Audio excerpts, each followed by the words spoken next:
ಉಭಯ ವೇದಾಂತಿ ಎಂಬುದು ಶ್ರೀವೈಷ್ಣವ ಸಂಪ್ರದಾಯದಲ್ಲಿ ಮುಖ್ಯವಾದ ಶ್ರೇಷ್ಠತೆಗಳನ್ನು ಹೊಂದಿದೆ. ಈ ಶ್ರೇಷ್ಠತೆಗಳನ್ನು ಶ್ರೀರಾಮಾನುಜ ಆಚಾರ್ಯರು ಪ್ರತಿಪಾದಿಸಿದರು. ಉಭಯ ಅಂದರೆ ಎರಡೂ ಮತ್ತು ವೇದಾಂತಿ ಅಂದರೆ ವೇದಾಂತದ ಅನುಯಾಯಿ.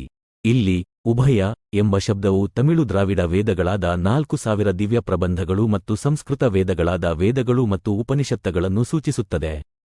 ತಮಿಳು ಪ್ರಬಂಧಗಳು 12 ಶ್ರೀವೈಷ್ಣವ ಆಳ್ವಾರರು ಅವರ ಭಕ್ತಿಗೀತೆಗಳನ್ನು ತಮಿಳಿನಲ್ಲಿ ರಚಿಸಿದ್ದಾರೆ.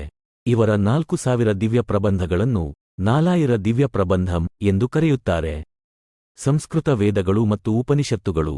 ವೇದಗಳು, ಬ್ರಾಹ್ಮಣಗಳು, ಆರಣ್ಯಕಗಳು ಮತ್ತು ಉಪನಿಷತ್ತುಗಳು ಸಂಸ್ಕೃತದಲ್ಲಿ ಲಿಖಿತವಾಗಿವೆ. ಶ್ರೀರಾಮಾನುಜಾಚಾರ್ಯರು ಈ ಎರಡು ಶ್ರೇಷ್ಠತೆಗಳನ್ನು ಒಂದೇ ದೃಷ್ಟಿಕೋನದಿಂದ ಪರಿಗಣಿಸಿ ಅನುಸಂಧಾನ ಮಾಡಿ ವೇದಾಂತದ ತತ್ವಶಾಸ್ತ್ರವನ್ನು ವಿವರಿಸಿದರು. ಇದರಿಂದಾಗಿ ಶ್ರೀವೈಷ್ಣವ ಸಂಪ್ರದಾಯವು ಉಭಯ ವೇದಾಂತ ಸಂಪ್ರದಾಯವೆಂದು ಪ್ರಸಿದ್ಧಿಯಾಯಿತು.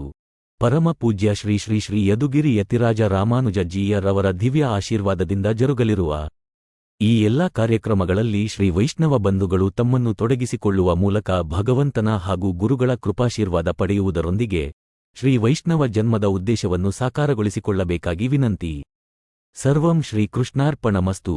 ಸರ್ವಂ ಶ್ರೀ ವಾಸುದೇವಾರ್ಪಣಮಸ್ತು. ಆಳ್ವಾರ್ ಎಂಬೆರುಮಾನಾರ್ ಜೀಯರ್ ತಿರುವಡಿಗಳೇ ಶರಣಂ.